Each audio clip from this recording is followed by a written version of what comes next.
Okay, so this is example number 2 for Biot-Savart law. In this particular example, let's consider a curved vortex filament. It looks something like this. And you have your vortices that go like this. You got your vortices that go like this. Your circulation, goes like this. So let's call this segment 1, segment 2, segment 3, and segment 4. We're going to call this point P, where I'm actually trying to look for this. For simplicity, call this R1. Let's call this R2. Okay? So we derived this for the full circle, right? So we know that what I got was minus pi 4 gamma pi.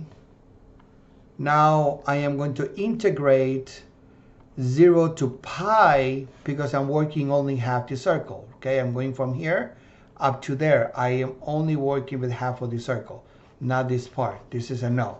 So if I did that, r squared d theta, r cubed EP, you will get minus gamma 4 pi r multiply pi, and that gives you minus gamma 2 4 r.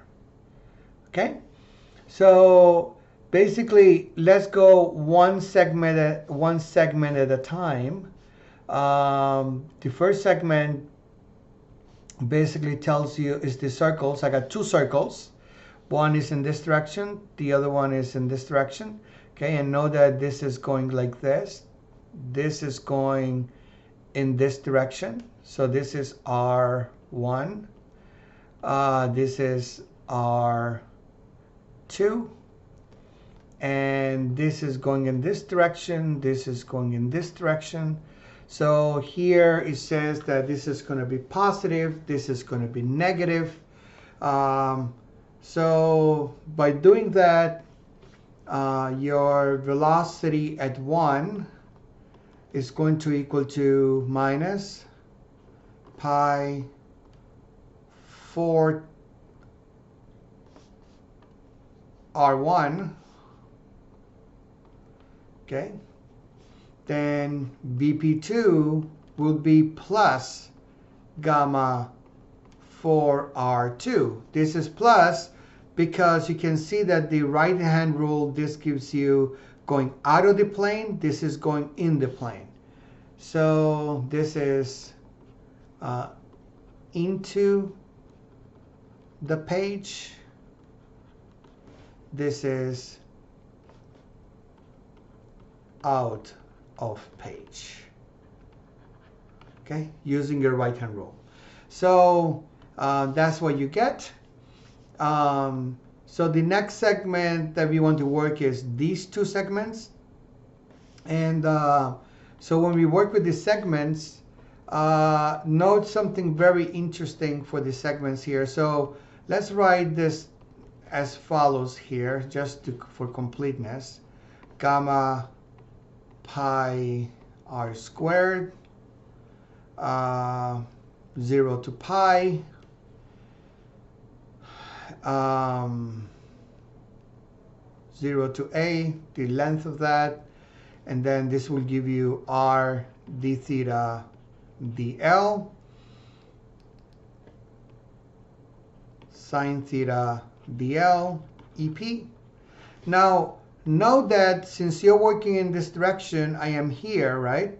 And we are working in this direction. This particular direction is coincides with this, right? So your r is going in this direction, and your dl is going in this direction too. So therefore, in this particular case, for this is 3, okay? R is going in this direction, and your R is going in this direction and your DL is going in that direction. And when they are in the same direction, then your theta is actually equal to 0 because they're in the same direction.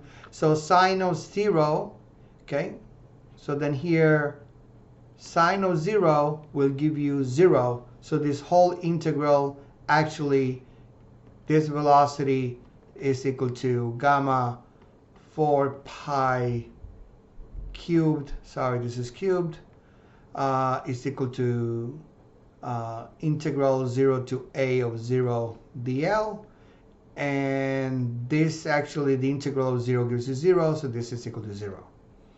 Okay. Likewise, if you did segment number, the next segment, number 4, the only difference between number 4 is your R is actually going in the opposite direction, R4, because DL is going in this direction, but R has to be pointing towards your P. So if we did that, that gave you a value of 1. Give me a sec. 180. So sine of 180 is 0. Same problem. This is also equal to 0. So 4 is equal to 0. Okay? So therefore your total velocity, okay, is equal to the velocity at 1 plus velocity at 2 plus velocity at 3 plus velocity at 4. And that will basically, these two give you 0, and these two are given here, so you end up with pi for 1 over R2 minus 1 over R1. Okay, we replace the values.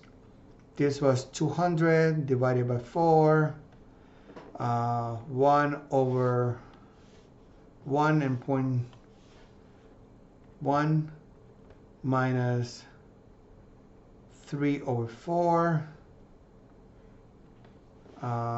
Sorry.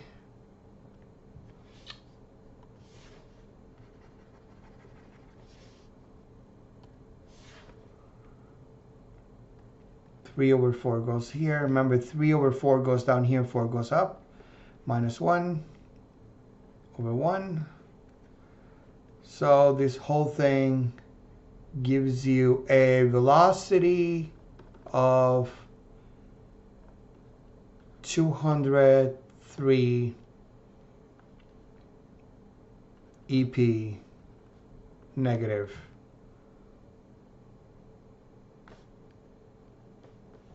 EP, this is a positive number, meter second.